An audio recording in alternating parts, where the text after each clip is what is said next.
Drive Podcast. All right, guys, welcome back. Yet another episode of the Outdoor Drive Podcast. This is your host, East Coast Trev. I am still at ATA here in St. Louis. Great time. Actually, funny, we were walking around one of the aisles, and I bumped into Jason Thomas, who actually we had reached out about doing a podcast, and it just happened to work out where we were in the same place at the same time. So we figured, what better than this than to jump in the media room and do a little podcast. So without further ado, let me introduce to you Jason Thomas. How we doing, man? Doing pretty good. Yeah. Doing pretty good, yeah.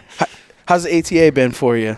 It's been fun. It's yesterday was kind of a blur. It went by pretty quick. It took a while to get through the show, walking around with the antlers in my hand. Everybody's wanting to guess the score and take a picture or look at it and hold it, but it's been fun. Does anybody get close to the guessing? Yeah, there was a guy yesterday. He goes, I bet that thing scored 210.5. And I said, well, good green, Ohio big buck score was 211 4/8. I said, so you're pretty close. And the official Ohio big buck gross inches of antler was after the 60-day drying period was 210 7/8. So he was really close. Wow, that's he was wild. Really close. So some people say 190s, 191. So it's all over the place. But yeah, but when you get over the 150 mark, it's tough to because it's yeah. You're like, I think there's a wow factor to it, right? And you're like, wow. Yeah, there definitely is, and especially once they get so big in a big frame, it's hard to really say, is that a 30-inch main beam?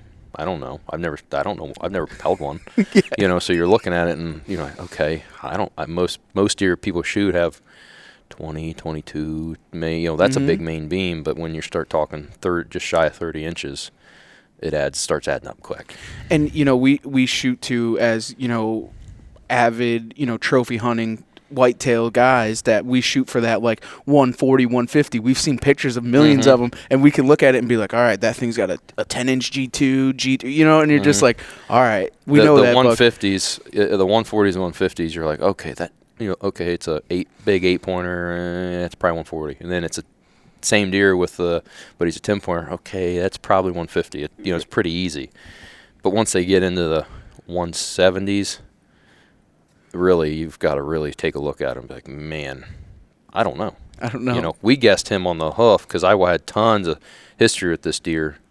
We had guessed the guy that green scored him for me, the Ohio big buck score said, and we're looking at it, we're okay, well, this might be this long, and we were off. We guessed him at 191 gross inches of antler just on the hoof. Is that as a trail camera or you had already killed him? No, that was summer scouting, phone scope video, through a spotting scope, watching him and getting videos front on side, good video to try and really. And then I have tons of trail camera pictures, frontals, rear, sides, just trying to guess based on his nose length and ear, how long an ear's 9 inches or whatever. So okay, so let's probably start measuring stuff, and we were like, okay, 191.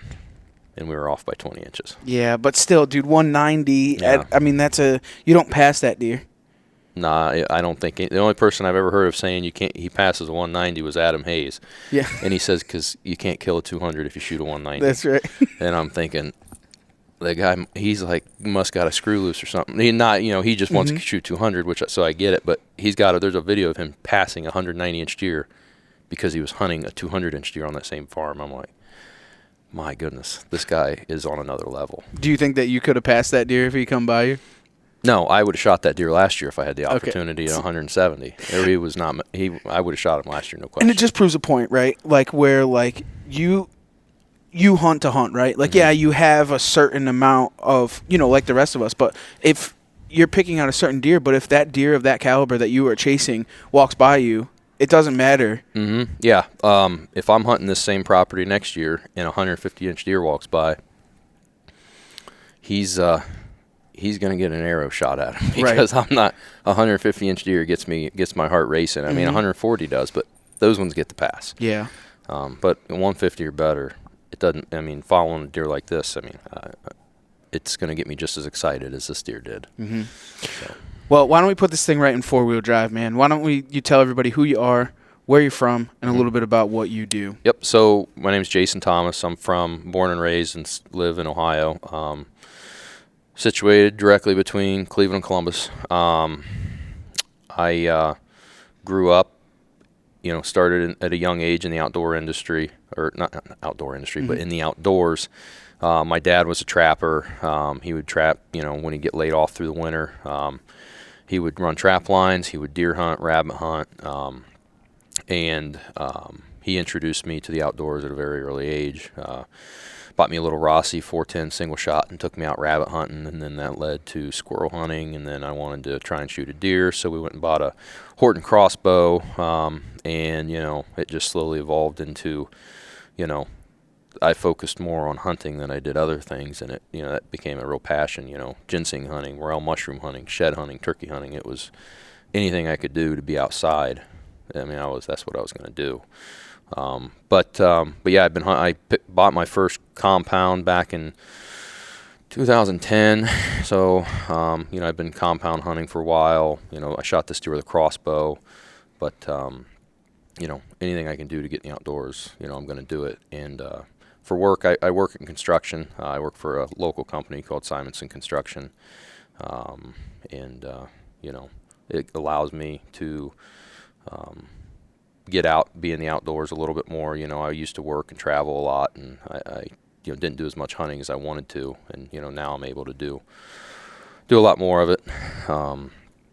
So yeah, I mean that's pretty much my life. So you grew up as an outdoorsman, like it's in your blood. Yeah, my dad in 1989 he shot at the time it was a state record in Ohio, typical, with a crossbow. It was an old Foxfire crossbow. So, I got that. So you're not new to 200-inch deer. I grew up with a gross 214-inch deer hanging on the wall that everybody, when they came in, where's your dad's deer? I want to see it. And it'd be hanging right there, and everybody just look at it and like, man, that thing's huge. And it was huge because the deer right below it that he had mounted was, 120-inch 9-pointer, so you got to see the difference in, So what kind of is the story of your dad's deer? So he was. I know this podcast is about you, but I really want to hear just to set the stone of what's going on. Yeah. So the story is he was running a trap line, and he was out checking traps one morning, and it was, I think it was the first part of November, and he's running checking traps, and he sees driving down a side road, and he had heard that there was a big deer in this area. It was on a family farm. It's still in the family. Matter of fact, it's the same farm I've shot my first 2 deer I killed on that farm. And within 20 yards of where my dad shot this deer. And driving down the road, for early morning, sun's just coming up, and he looks out with a doe standing 70 yards off this road in a cut cornfield. There's this deer standing there looking at him as he's driving by, and my dad thought, I have got to kill, I've got to get this deer. And from that, basically trapping was an afterthought. He went, I don't know if he pulled all his traps or what he did, but he hunted every day to kill that deer. He took it as far as back then. There wasn't really he was washing his clothes, hanging outside, putting them in trash bags. He'd went to that farm and was picking up leaves and stuff and putting them in there, trying to control his scent. But he's hunting with a camo real tree, like a cotton coat or something, with a Carhartt underneath of it. Nothing fancy. Leather boots. It wasn't what it is today, with an aluminum 4-foot long crossbow. And he would climb up in a tree. There was a tree, and there was a branch where he could stand on it and lean in the crack of this tree. And that's where he'd climb up in the tree. There weren't tree stands unless you built one. Right. And it was the day after Thanksgiving. He, that buck had crossed one of the highways and come up out of the swamp and come up. He was, checking scrapes. And my dad rattled, and he came on a dead sprint and shot him at 8 yards. Wow. Yeah. So day after Thanksgiving. And how old were you at that time? In the pictures, my mom was pregnant with me at the time. Okay. So, I'm in the picture. She Right, just can't right, see right. me. Of course, right. So, Yeah. so you were born around. I mean, Yeah. it was Yeah, as you woke up. I mean, as you were born and grew up, and all that your deer, buddies. Yeah, and that deer was in the house my entire life. Yeah. that's So, like the family heirloom over yeah, the wood stove. Yeah, and now it's at my house. My dad, they moved, and he's like, "Why don't you just take that to your house?" So I put it on the wall. Was this before or after you had shot your deer? Before. Oh, Yeah. so it was like the good luck omen Yeah, of and the so house. everybody's like, "What's that one?" I'm like, "Oh, well, that's my dad's. That's his, 200-inch deer." And now, like, I'm holding. Now I have one, and I Right. get to hold it up next to it, and you look at it, and his isn't frame wise and tine length. I mean, his is it's a mainframe 14 pointer. It's like Right. 17 scoreable points. So more points, smaller frame, but it grosses bigger than mine. That's crazy. That's just wild to me, man. That one family, 200 inchers Yeah. in the same area, like. Yeah, and my uncle or my cousin, I got a cousin Kevin. It's a giant heavy deer. He shot it during shotgun season in 2006, I believe. Mm-hmm. It nets 186. Wow. So it nets bigger than this deer. That's insane. But big. It's got a big drop tine, Mhm. but it's a net typical because other than that drop tine, it's pretty much a giant 10-pointer with well over 50 inches of mass. It's just huge. That's incredible. Yeah. So take us into the story of this buck. Have you named him? Do you have a name, or are you it's just a dead deer? I did not name this deer. I thought about it, and it just I couldn't think of a name. I just would call him the deer. I'm like, hey, I'm going to go look for that deer tonight. I'm going to go scout for that deer. And it was, some people call it the Thomas buck or the Jason Thomas. That's always seems like you always have, there's the Beatty buck and, so the Huff buck and all the Huff buck. Yeah. Yeah. So, no longer the C.J. Alexander buck. Yeah. Yeah. Yeah. It seems like the name, the name of the person is the name of the deer, but so the story of this deer, it started 3 years ago, hunting the same piece of property, running trail cameras. I got pictures of, there was some other bigger, definitely way bigger deer on the farm that I was targeting, but there was this I just called him the Big 8. And my cousin hunts, somewhat close, and I'd show him, I'm like, yeah, I saw the Big 8 tonight, or pictures of the Big 8, just, 19, 20 inches wide, 10-inch tine, 10-inch G2s, probably 8-inch G3s, and just you could tell it's just a big 2.5-year-old, with 3-4 inch brows, and he was just a big, he was impressive when you saw him. Like he got your, and I had seen him a lot that year. Saw him a lot during bow season, gun season, late season. I killed my deer late season that year, so I was hunting all through to the end of January, and saw that deer all the time, and told myself, I'm not going to shoot this deer. He's only a 140-inch 8-pointer. I'm not going to shoot him. So, going into 2022, I'm thinking to myself, okay, let's find this Big 8. He made it. I know he did. He was on the farm after season. I know he lived. So, I was running Cuddy back cameras. I run the Cuddy Link system on this farm and put the cameras up and had high hopes and never got a picture of that deer. And a neighbor to the, or a friend to the west of me was sending me pictures of this giant 9-pointer. Big, wide, tall tines, short brow tines. And I'm like, giant tines, just this huge frame 9-pointer, probably 170-inch deer. And I thought to myself, man, that's got to be that big 8-pointer. You put pictures side by side, and they look identical, just heavier, taller, wider. And then my cousin to the east of me, a couple miles, gets a picture late season. It was like December, and actually laid eyes on him. He went out hunting with his boy that night and had him come by at 80 yards. They were hunting with a bow. Didn't have a shot, but he told me, he goes, man, that deer is big. He's really big when you see him in person. And to my knowledge, nobody killed him. Nobody picked up any sheds, but nobody killed him. So I'm thinking to myself, man. So all summer I'm texting buddies of mine, I'm like, hey, got your cameras out? Yeah. I'm like, you getting any pictures or anything? Because, no, nothing yet. I'm thinking, come on, dude. this buck, if he's around, I don't have him. Mm-hmm. My cousin doesn't have him. The only other person I know that had him on a farm last year was this other guy, so I'm texting him. And afterwards, he's like, man, I wondered why you kept asking me if I had pictures of deer. He's like, now I know why. He's like, you were trying to figure out where this thing was at. I said, yeah, absolutely. I knew he had to have been around unless he got hit on the road. But it was August 14th. I was clearing some trails and cutting wood, and I went back in there and I was going to hang my cameras. And this part of the woods where I don't go in at all during season. And I go back in there, and I had 8 bucks come out of the field, this bean field, and walk right in front of me. And this deer was the second to last one. And I mean, he's at 40 yards walking full velvet August 14th.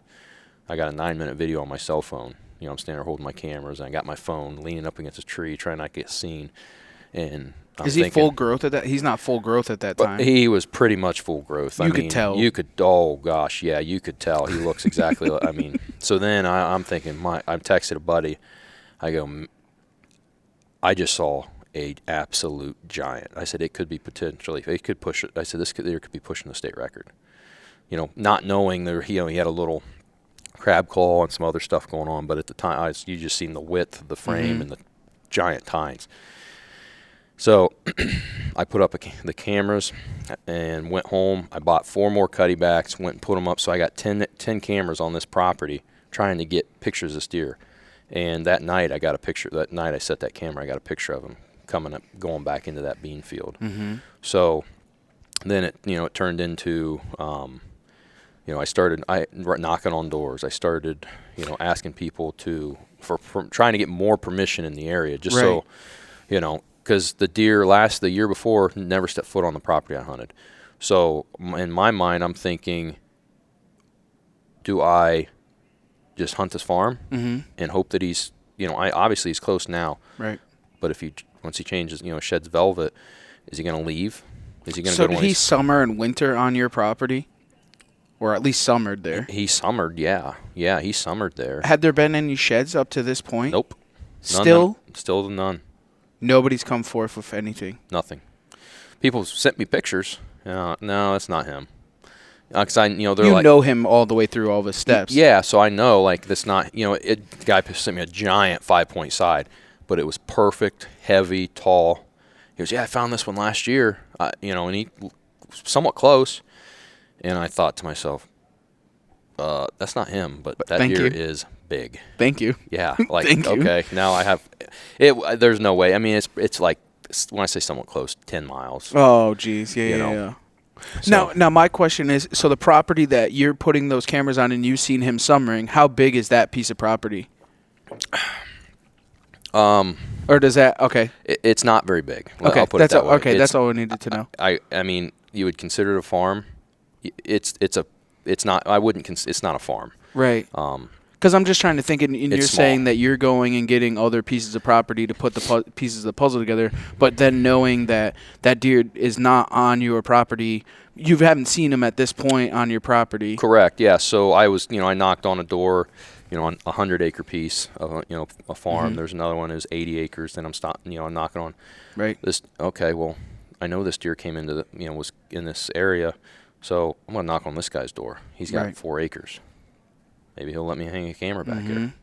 Maybe he'll let me hunt. I don't know. It's just the access point, right? Yeah, it's just more opportunity to get cameras in different places and figure out where this deer's at. And I had a farmer who was on the opposite side of the road from where I'd seen this deer. But he's like, yeah. He goes, no, I don't allow hunting. I said, well, am I allowed to go back and go back with my spotting scope and just glass and look? He goes, I suppose that'd be okay. And I said, well, I'll just park right here by your barn so you know when I'm here. I said, I'll be back there. So I would get on this guy's property, hike all the way to the back side of his farm, just to glass, through a field, across the road to another field so I could see where this deer was at. Because that was the only vantage point where I could, see this deer. Right. And I was up higher for where this deer was at. If you drove down the road, you couldn't see it. Right. So that keeps them. Yeah. So that's why. So I was up high and I could see where these deer were coming from.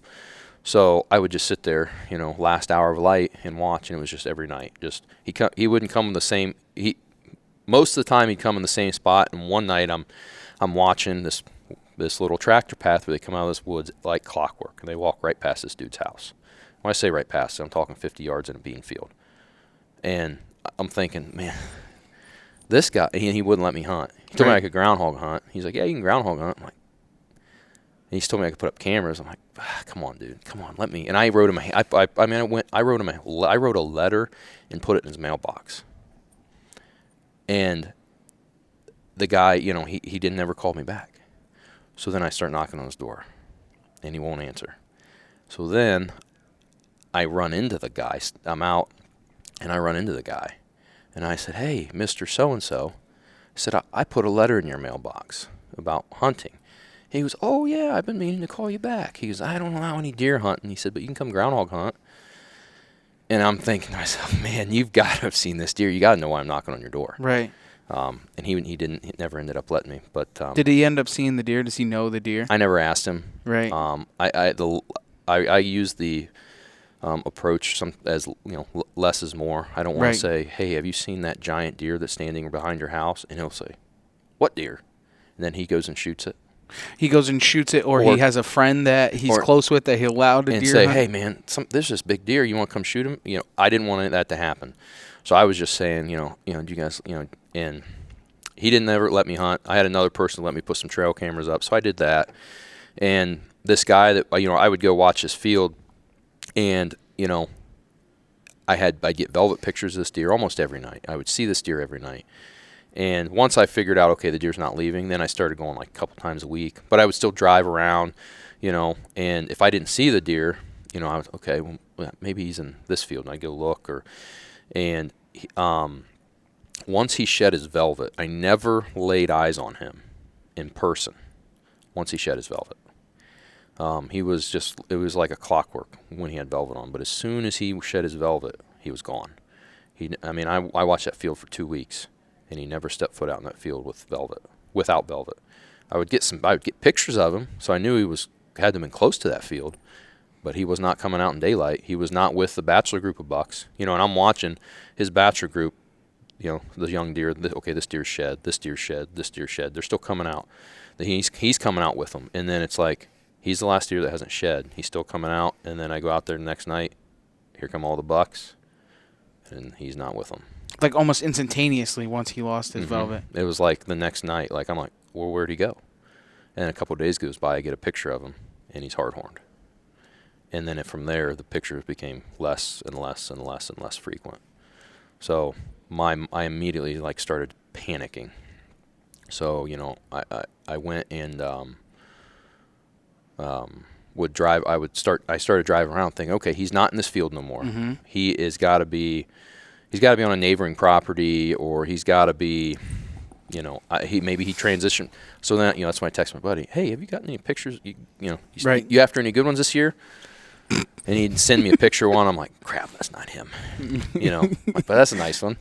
He just wasn't showing all of his cards. He never had a picture of that. Oh, he never had. Okay. Not this year. No. Okay. He didn't. No. He goes, dude, I never saw that. He's like, that was him last year for sure, but. He goes, I never saw him this year. I just thought maybe he wasn't playing all of his cards. No, he does. He's poker facing. Yeah, and he knows where I killed the deer. Right. He's not even, he's not going to try and come hunt next to me because he killed a 180-inch deer this year. Right. He's got good. Yeah, he's doing the same thing, but you've now fell in love with this deer, and set your mind on that deer. Yeah.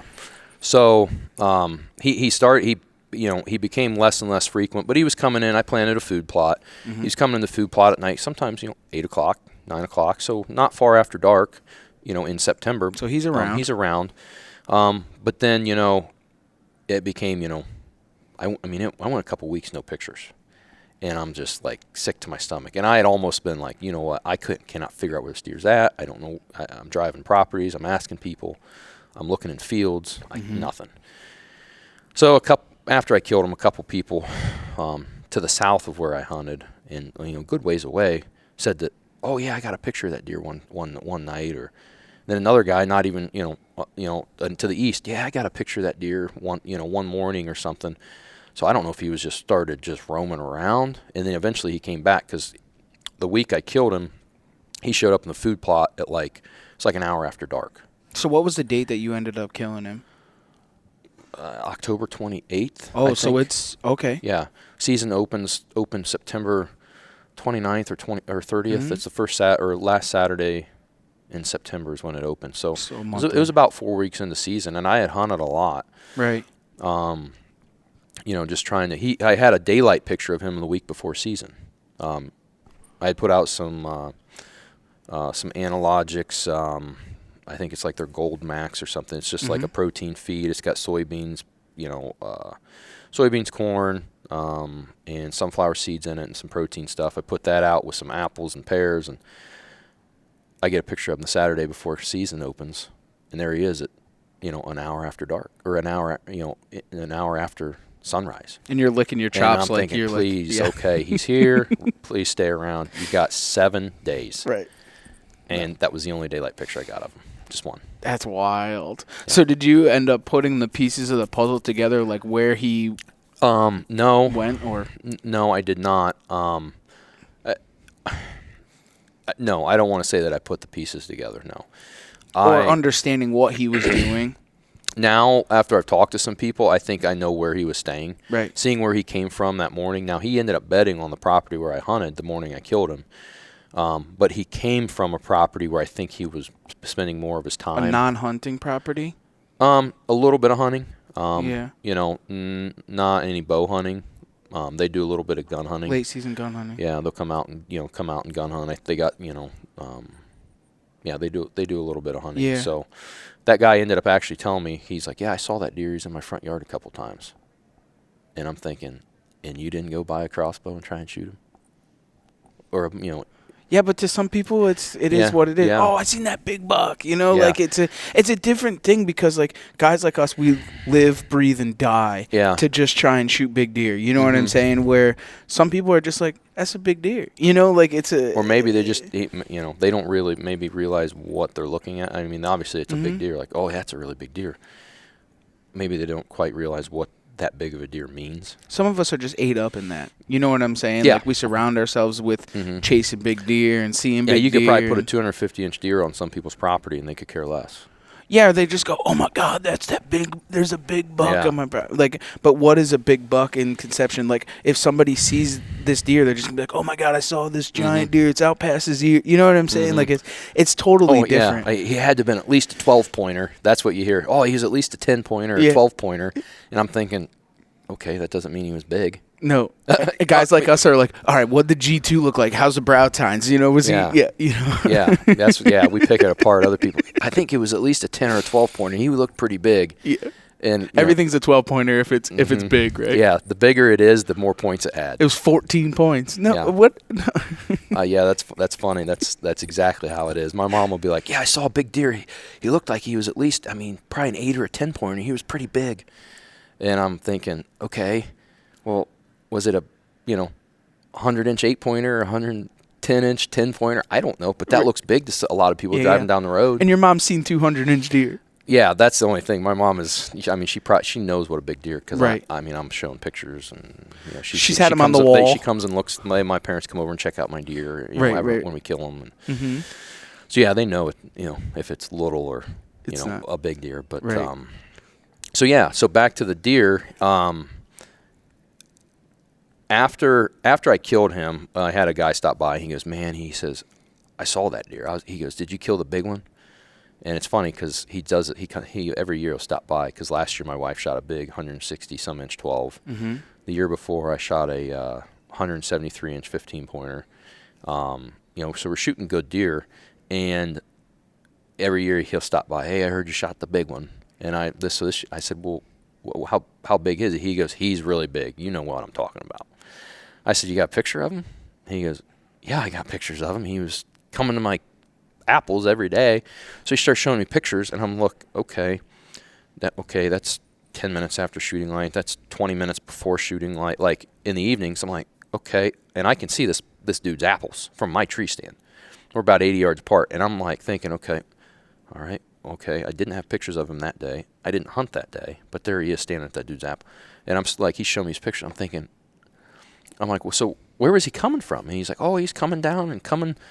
There's a fence. He's like, yeah, there's a fence that's broken right there, and they could come through that fence.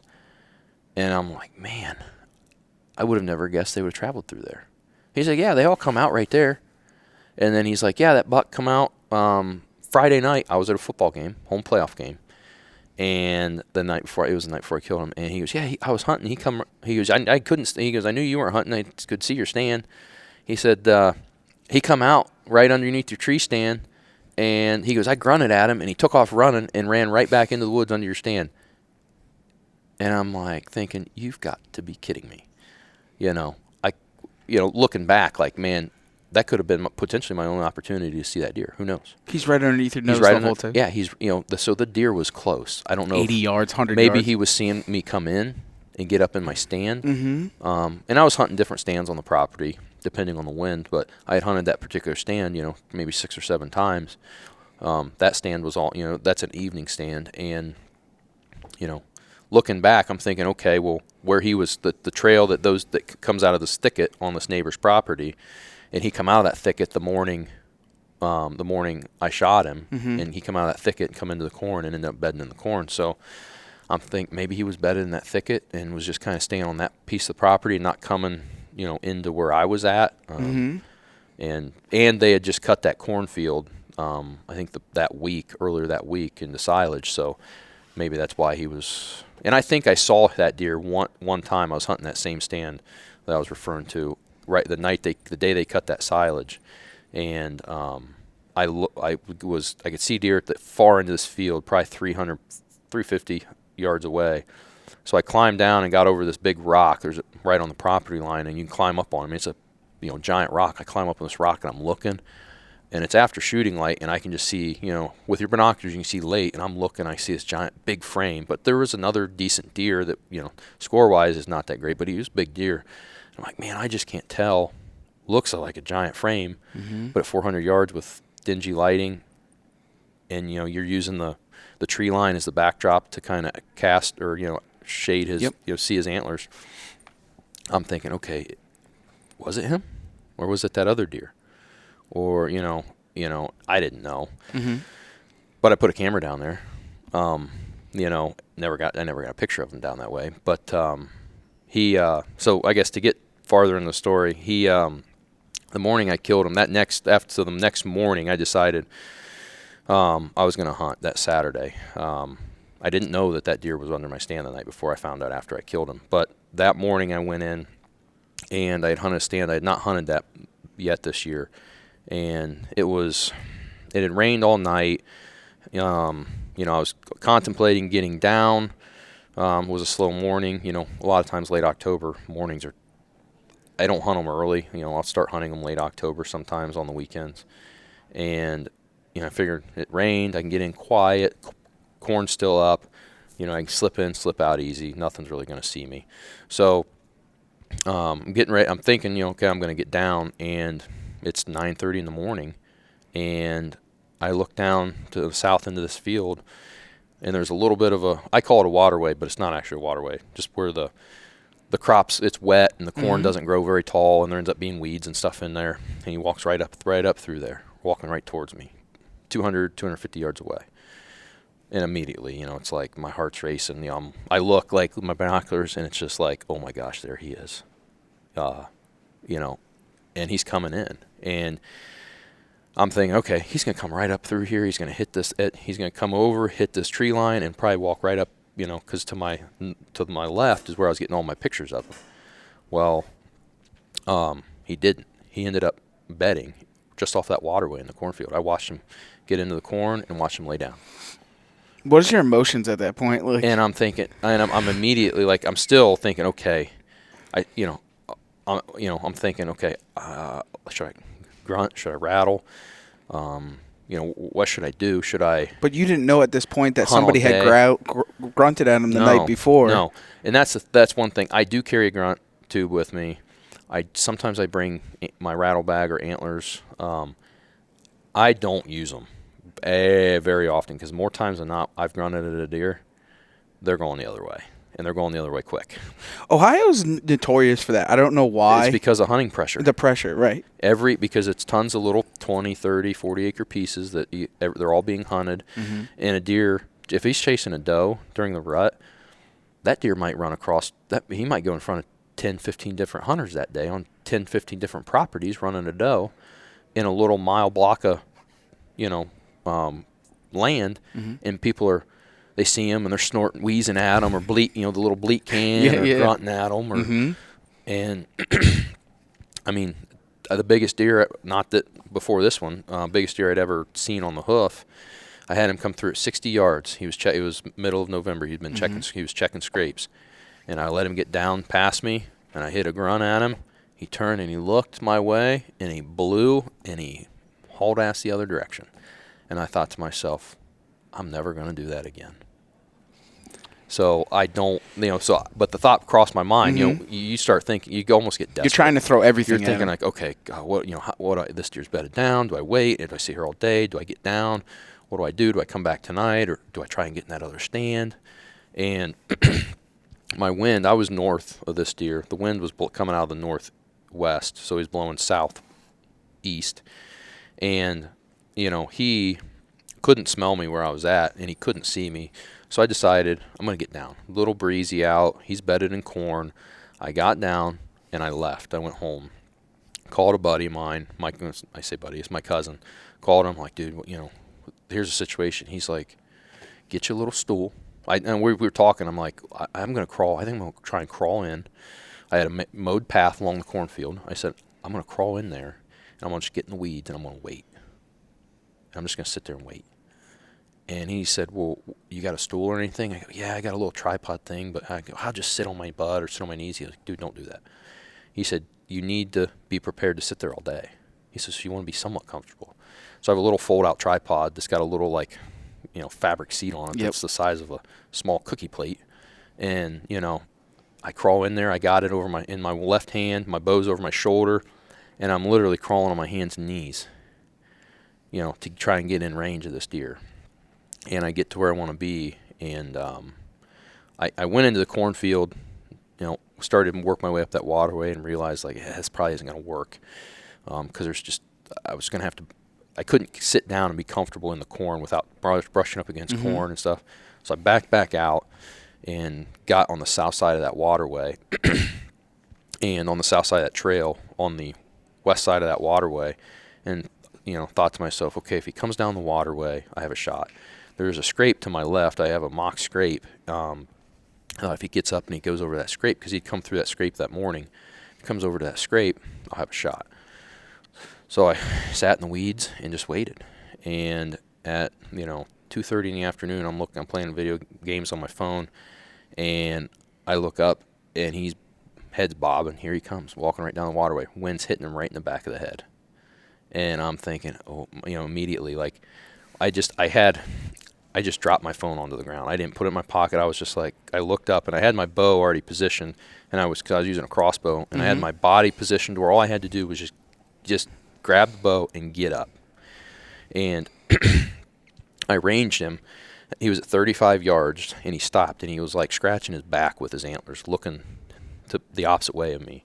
And I got to a half crouch standing position and was getting ready to shoot, and he spins and he turns and he walks right to me. He's walking right. I'm looking at his eyeballs in the scope, and he's weaving, coming through the little stalks of corn, and he's 25 yards, 20 yards, 15 yards, and he's just walking right at me. And I'm thinking, if he keeps coming and he gets to this trail that I've mowed, and he comes he's going to be at 3 yards, 3 feet. I don't know. It's just wide enough to get a ranger on, and you got the corn, the trail, and then me in the weeds, and he's coming right to me. And he kind of weaves his head through a couple corn stalks, and he stops. I look, and he looks right at me, and he stops, and he how when they perk up their neck and their ears and they look at you, and that's what something's he did. Not right. And he perks up and he looks at me, and and his tail's flickering, and I immediately think, okay, I'm going to have to shoot him in the chest. I'm going to do a frontal. People do it all the time, elk hunting. Yeah. Oh, yeah. I'll do it, Deadly shot if you know it. if you do it right. Otherwise, you stick them too high in the neck, and you hit all meat, and they'll live. Right. And I'm like thinking, oh my, he's getting ready to run. I've got to shoot him. So he kind of positions his back legs a little bit to where he's getting ready to run to his right, my left. You can tell like he's getting ready to spin and run. And I thought to myself, as soon as he spins, like I'm just gonna move the crosshairs and squeeze the trigger. And that's exactly what happened. He like planted and blew and went to spin, and right when he did that, I just moved and squeezed the trigger, and you heard the whack, and he's running through the corn. All heck breaks loose, and it's just crazy. You can hear him. You can hear him just mowing corn over, and I'm thinking, and then it gets quiet, and I'm thinking, okay, he's out of the cornfield, and I immediately, I'm like, called my cousin. I go, dude, I just shot him. He goes, no way. I'm like, yeah, dude, I shot him at 15 yards. He come right down to me. He's like, you're kidding me. I said, dude, I'm serious. I'm like, I just shot him. And he goes, oh my gosh, dude, that's awesome. He goes, well, he's like, let me know if you need any help. He goes, but remember, he said, he said, go up and look for your arrow. He said, but get out of there. He goes, be quiet and get out of there. So I went up, I looked for my arrow, I looked for blood, tracks, hair, anything. And I couldn't find, and I'm looking like, it had rained all night. So, I'm thinking, there's got to be tracks in here somewhere. Right. I'm looking, I can't find nothing. I'm thinking like, this thing's a ghost. I can't find a track or nothing. You're so distraught at this point. But you almost black out. I mean, you're Yeah. just going everywhere. Did I hit him in the shoulder? Did I hit him in the rear end? Did I hit him in the leg? Did I hit him in the neck? I don't know. I mean, it just all happened just so fast. So I back out. I go get my Ranger, and I head home, and I call him. I'm like, hey, I called my cousin. I'm like, hey, I'm going to need some help. So, we wait a couple hours, hour. I don't even know how long it was. And we head back over there and get to where the shot was. And he's like, well, where did he go? I'm like, well, he went this way. He's like, all right, well, let's just walk up here slow. He's like, get an arrow ready. So, I had my bow cocked, threw an arrow in, and or a bolt. And I've gotten in trouble. People say he keeps referring to arrows, but a crossbow is a bolt. I'm like, well, arrow, bolt, whatever.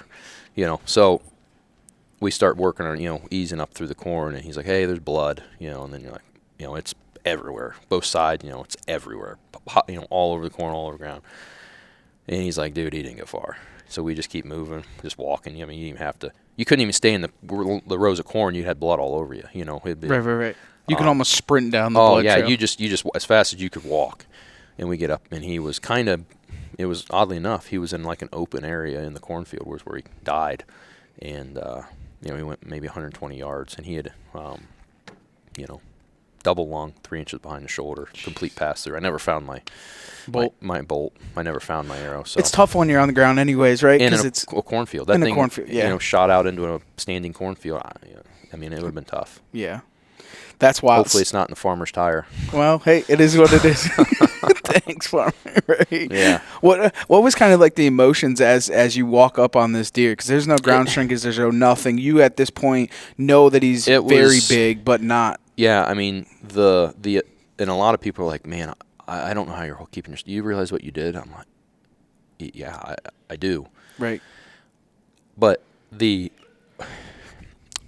I was excited. Don't get me wrong. I was, I almost like you just don't know what to think, because I've never been in that scenario where I've put so much work into something, so much effort, and it actually come through. Mm-hmm. Yeah, I've shot some big deer, or some good deer.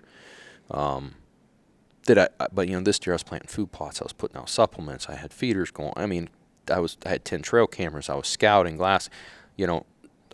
That's all I could think about. You're putting hundreds to thousands of hours into this deer. I mean, I'm putting hundreds and hundreds of hours into this deer. Time, I coach basketball, so I'm trying to get to practices, open gyms. I'm trying to, I got girls at home, so I'm trying to do that. I have a side business, I'm trying to keep and I have a job, and I'm trying to keep everything moving, and still put time towards this deer. And for it to come together, it was almost like a huge, just like, oh my gosh, I did it. I can't, I got this deer. It Mm-hmm. was almost like you just, I've never felt like that before, to where it just was almost like there was so much pressure, I didn't know, only a couple people knew I was after this deer. I didn't even send a picture to my mom and dad. No? My dad's like, hey, send me a picture of that deer you showed me. I said, I'm sorry, but I can't. What do He's you like, have to say? Come on, send me one. I said, no. I said, I don't want anybody knowing I'm after this deer. Yeah, and your dad, proud of you and whatever else well, he's but going to go he would show people. Mm-hmm. He would be showing people, hey, look at the deer Jason's after. And there was only a couple people I showed. And when I killed a deer, I texted one. I said, send him a picture of just the rack, the side view of the rack, and I said, look, I got him, and I told you you'd get him. I told you you'd figure it out. I'm like, and another buddy of mine actually called me, or he saw the deer from a road, and he called my cousin. He's like, man, I just saw a giant, and my cousin goes, yeah, Jason's after that deer. He's got him. He's hunting that deer. He's after him. He goes, oh, really?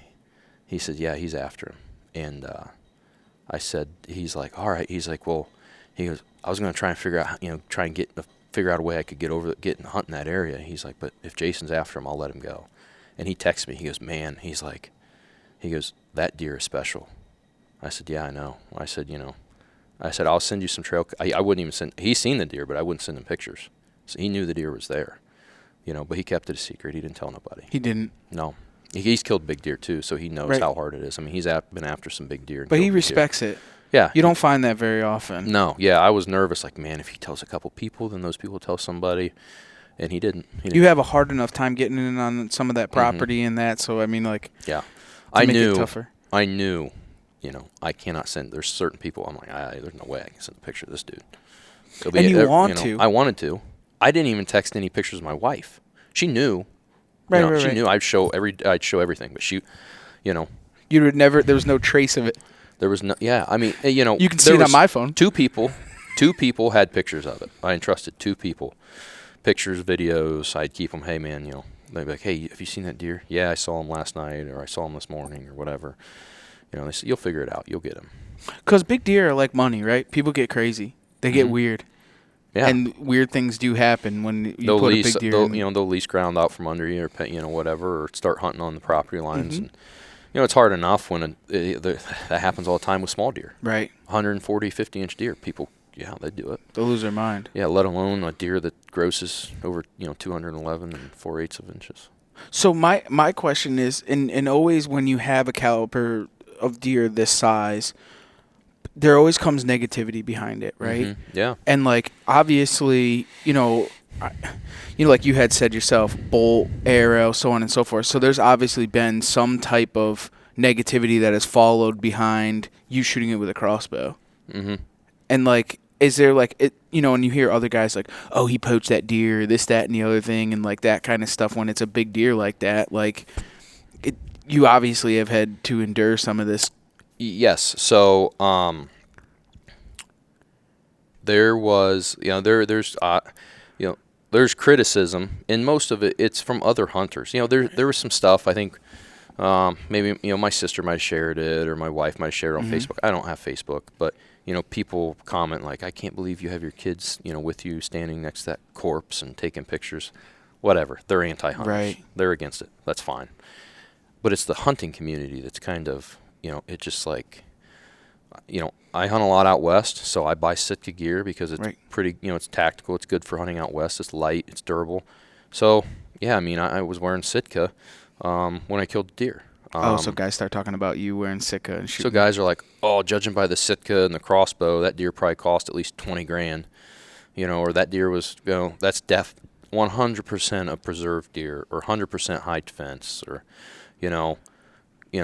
talking about the crossbows, talking about the Sitka, or, corn piles and crossbows, anybody can do it. It's like, I mean, corn piles and crossbows, yeah, you can kill a deer, sure, in Ohio, but guess what? It's legal, right? And this deer wasn't. I was having a hard enough time getting this deer to eat in a food plot, let alone and get pictures of him. Let alone, I mean, this deer's not coming in and eating out of corn. This deer never once stepped foot in front. I have a feeder on the property. I don't have one picture of this deer at the feeder. You're not going to shoot big deer on a feeder. No, You're not going to shoot him on a corn pile neither. No. I never had him I had this deer as a 3-year-old, as an 8-pointer. He was at that feeder, but not once as a 4-year-old, not once as a 5-year-old. I was just going to say that a 4-year-old, 130-inch, 140-inch 4-year-old is not going to eat in a feeder in the daylight. It's just not going to happen. Because with that feeder comes, threat. And they know that. Yeah, they put the two together. I mean, I think because a lot of, some people that hunt, that feed deer. Some people feed them year round. Right. Some people, as soon as a week before gun season, you start seeing all these corn piles out in the middle of cornfields, in front of tree stands or ground blinds. And I think the deer. I mean, I think they put 2 and 2 together. Especially mature deer. Yeah. And I wasn't trying to shed negative light on it. I was just bringing forth, that there is that negativity within the hunting community. There's no need for it. Because in your story, you hunted that deer hard. You spent the time scouting that deer. You spent the time in the woods. You put all the pieces together. You didn't even shoot this thing out of a stand that you put all that time and effort into. You shot it from the ground. Right. And just moving in and hunting. And I think a big part of it has to do, honestly, Jason, with you is you have that woodsmanship. You understand the ways of, you're a seasoned hunter or a seasoned outdoorsman, as we would say. You forage, you trap, you understand the woodsmanship, and I think that's what made you successful in hunting this and knowing what to do in the right time to make yourself successful. Because you could have just sat in that stand and been just but you held your composure, put the pieces of the puzzle together, and then made yourself successful. Yeah, I mean, it took. It wasn't an easy decision to say, okay, I'm going to get down on the ground, right, and try and get down, downwind of this deer, and wait him out. Odds are it's not going to work. Right. Odds are he's going to get up and walk with the wind in his face, and I'd never see him again. But I knew with the wind direction it had rained all night. It rained a little bit that morning. Everything was wet. It was quiet. A little bit of wind in the corn. The corn's loud if you're in, if you've ever been in standing corn. And I knew if I could get down there and just wait, even if he got up and went directly away from me and I never saw him again, then he would never have seen me. He wouldn't know I was there. And, it's still a level playing field. As soon as he knows I'm there, if I grunt at him or if I call to him, he's going to know that I'm there. And then, it's not. That's a whole nother. That's why adds a whole nother level of difficulty to killing a deer. Now he knows I'm onto him. Right. That's what I don't want to do. That's what nobody wants to do. Not with a deer let alone a 3-year-old, let alone a deer like this. You bumped that deer once, and now he's in 3 counties over. Especially a deer like that, he knows. Correct. Yeah, I did not want him going anywhere, because there is hunting pressure around. I wanted him to feel safe as he could on the property I was hunting, and I wanted him to stay close. Right. But yeah, I mean, there was a it took a lot to get to that point where I said, okay, I got to make a move on this deer. Because like I said, I coach basketball, so I knew, my basketball season started the following week. I had scheduled a couple of days off work prior to basketball season where I said, okay, I'm going to hunt dark to dark. I'm going to hunt all day. I'm going to schedule these couple of days off. If I need to take a third day, I will. Leading up to basketball season, it would have been the first couple of days of November. Because historically, the biggest deer that I have on camera, November 1st, 2nd, 3rd-ish, is when I've got daylight pictures of them cruising over the last 3 or 4 years. So I thought I'm going to take off. I got to take off 2 or 3 of those days and just sit. That's my best chance of killing this deer. Because as soon as basketball season starts, I go to work at 6. I get off work at 4:30. Basketball's at 5. Over at 7. Putting the girls to bed at 7:30. There's no hunting going on for me. It's over. It's a full day. From the time I wake up till the time I go to bed. So, I knew, from that point forward, Saturdays and Sundays were going to be my only days to hunt. And it's going to get a lot more difficult because he's going to start chasing does, he's going to leave, he's going to go wherever. So I knew, I had a picture of him that week in my food plot. I knew he was close. So I just figured, and I, when I saw him there, I'm like, okay, he's here. I'm washed in bed. I need to put together a game plan to try and kill this deer. And that's what you did. And that's what it came You together. captivated the opportunity. It doesn't always. I tried this similar thing last year there was a big deer, and he was bedding in this tree line, and I just couldn't hunt him where he was bedding. And I decided, that's when I bought that little stool. I said, I'm going to come in from a different way, and I'm going to sneak down this tree line. I'm going to get right on the edge of the tree line, and I'm just going to slip into the tree line and wait for him. And when the wind was right, and he'll get up. He was coming out into standing beans first week of season, and I did that, and I almost killed the deer, but he ended up getting out. He come out in the bean field, and here he comes. But instead of coming down the tree line, he kind of came angled towards me, but going across the field. So he was getting closer, but he was getting farther out into the field, and he was about 70 yards, and he eventually caught my wind, and the gig was up, and he never did that again. So that was the one opportunity. So it didn't. I tried it the year before, it didn't work. So you have a lot of nerve going into it, doing it this time.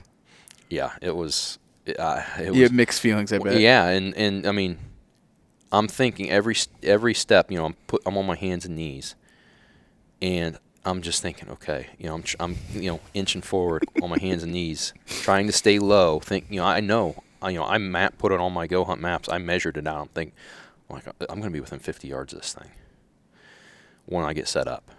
So I've got to be quiet, and the wind would start blowing, and I'd start moving a little bit quicker, and then it would calm down. So I'd slow down a little bit and really take my time. Right. And it was stressful. That's it was wild. Very stressful. Yeah. Oh my gosh. Yeah. Well, you got him. Yeah. That's incredible. And it's funny is, there's, and I've said it before in the podcast here, is that you're no stranger to a 200-inch deer. You're not new to shooting big deer. This is not something. There's a lot of people that just get lucky and they shoot a big deer. But you've been chasing big deer for a long time. Yeah. You're a very well-seasoned outdoorsman. And that's one thing that I really wanted to stress on in the podcast is there's some guys that just get lucky and shoot a big deer.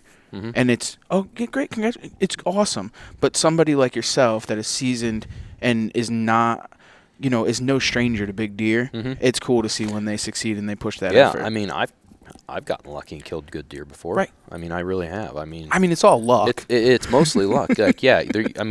Now, granted, like you can pattern a deer and put yourself. What you're doing is you're putting yourself in the best position to where you think that deer is going to come. You don't know what he's going to do. You don't know can't read the deer's mind. All you know is, hey, this deer is in this area. What do I think he's going to do, or where do I think these deer are going to be coming out to bed and out into the corn? They might come out on this trail. They might come out on this trail. They might come at the wind at their back, their face. Who knows? And I think it's all just got to come together. And you talked about it, how he had the wind to his back, and you see a lot of the times that a lot of mature deer will have the wind to their back because, like in your mind, they say, give the deer some type of wind. To their advantage and your advantage. Yeah. But if that deer is traveling with the wind to its back, you see it a lot with a lot of big mature deer because they're watching and they have the wind in the back, just how they bed. You know what I'm saying? And we think in our minds that they want the wind in their face. But big mature bucks, sometimes that's not the case. And different deer have different ways they like to travel. Yeah, and he came in, he came out the same way he went in. Because he knew it was safe. I'm guessing, yeah. He came in downwind of that field. Now my wind was cutting diagonal across it. If he would have went another 60, so you 70, had a quartering wind. 80 yards down that the edge of that cornfield, he would have winded me. 100%. When you were in your stand. When I was in my stand. But he stopped short of that, and he come up and he hooked into that cornfield and did like a J hook and bedded down right off of that edge. He read the script at that point. And he walked right up, wind's hitting him in the face. He had come down to the south side of it, and then when he got up, he made the same trail back down. Now, my question is, going back on, the other guy's bait pile and stuff like that, did where he bed in that cornfield that day make any sense to where he was going to that? Are they correlated together? Where he could have come out of that cornfield in the past, that's where he'd been living and bedding and then going? Correct, yeah. So the thicket where I think he was probably spending a lot of his time was 80 yards to the west. That corn or that bait, it was apples and stuff, was kind of southeast of there. In the kind of the area he was taking, this this trail, he would probably, I mean, the way he was going, he would probably just worked his way. There's a quad trail through this woods that eventually, they cut across that trail. He's probably gonna walk down that quad trail, hit the trail, and Come out that fence line. Come out that fence line. Yeah. I mean, it wasn't that far, 120 yards maybe. But you had never seen him out of that stand go in and bed in that area. I had never seen him. That's the first day I saw him while I was deer hunting. And the last time. Yep. That's awesome. Yep. Most of the deer I kill, I've only seen him one time. Well, no, I shouldn't say. Yeah. Well, yeah. The deer I killed 2 years ago, I seen him a ton on trail camera. I had to get daylight pictures of him. Right. But when I finally killed him, the first time I saw him, I killed him. And I mean, it's generally most of the time that's what happens. Right. Especially at least for me. Now, do you normally shoot your deer in that? You hunt hard in those last couple of weeks of October, first week of November. Mm-hmm. Like that's your. Yep. And then I usually slow it down a little bit around the holidays, gun season. When I hunt a lot during gun season. Right. And then if I haven't killed one yet, because they're so hard to hunt, they're so hard to predict, they're unpredictable during the rut. I had a deer I killed 2 years ago. He left. He was gone for 6 weeks. Wow. And then he showed back up, and he never left. That's insane. Yeah. And I prefer to hunt deer late season. I'll have when they're back on that. I'll they're have more farmers leave patternable. standing corn, standing beans, and I'll hunt that. And if it gets cold, like I'm talking, single digits, negatives with the wind chills, snow on the ground, yeah, and I haven't filled a tag, I'll be hunting over a food source somewhere. Right. Where they're coming back and they're patternable. Yeah. To be able to kill them. Yeah. And I agree with you where when you're trying, like when I plan a lot of trips, and Ohio being one of them, is that last week of October, first week of November, because they start to get crazy. The testosterone starts to change. They start doing funny things. They start daylighting. They're making scrapes. They're a little bit more predictable.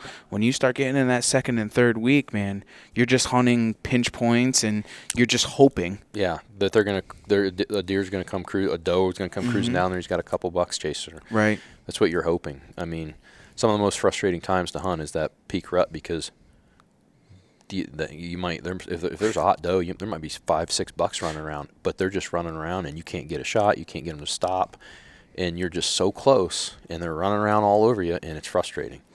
And there's people that are successful both ways, right? Like, so when we do a ton of travel hunting and hunting public land, and you just try to find those pinch points and you sit them all day, every day, and just wait for those deer to come through them spots. But earlier in the year when we're back home and they're patternable deer, and you know that they're in that area, they're on that scrape line, and they're doing that thing, it's a lot easier. You know what I'm saying? Yeah. So you have to kind of, definitely is. and both are super successful. It's just what you're very good at, and you know what you're doing. You prefer, yeah. Because some guys some guys are scrape hunters, some guys are food source hunters, some guys are, you know what I'm saying? That's just what they feel comfortable with, and they're successful at. I just hunt when the weather's right for me. Good wind. I watch the wind more than anything. Yeah. I like to play the wind, and if the wind's bad, I won't hunt. Right. I might drive around and look for deer or something, but I won't hunt. You're very strategic. With because I'm hunting small pieces of property, so you can't. Right. You bump them, and they're going to the neighbor real quick. Yeah. So. Well, man, I got one last question for you, and that is, what drives you outdoors, Jason? What drives me outdoors? Yeah, not your truck. Oh. I don't know. There's just something, I don't know what it is, but there's just something inside of me it's just this passion that I don't know that you can put it on one thing. There's just this passion that I don't know if you're born with or what, but it's almost like it's part of me. It's like everything, turkey hunting, shed hunting, groundhog hunting, morel mushroom hunting, western hunting. I'm always trying to figure out some way to be outside, and I don't know if it's just. It's almost like it's like a therapeutic thing for me.